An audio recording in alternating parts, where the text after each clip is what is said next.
Hey, here's a update on the e-tron.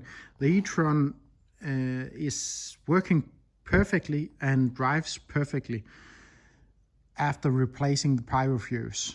So whenever I took down one of my previous videos, I took down the battery and replaced that Pyrofuse, slammed up the battery again.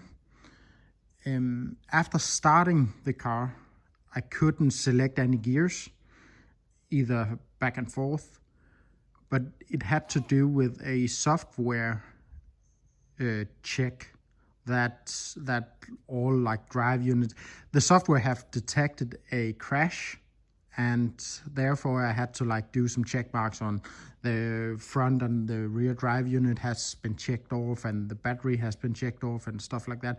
I think also it could possibly have something to do with disconnecting the battery off the car, but I'm not sure about that.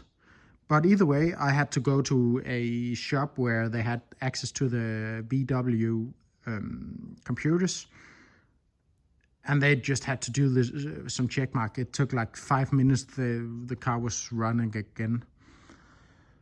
So it's not a big deal, but whenever you're replacing the Pyrofuse in one of these, you would have to like go through some check marks on VW computers or an Audi computer, whatever.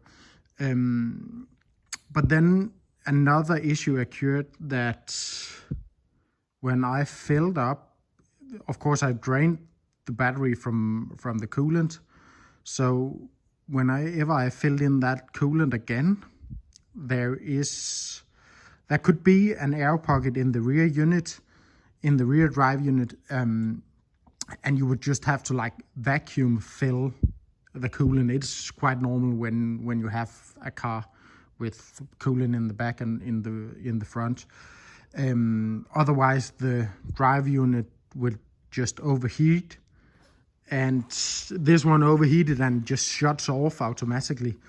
So that was like the only issue I had with after replacing the Pyrofuse and replacing the battery. But other than that, it's quite easy. Yeah.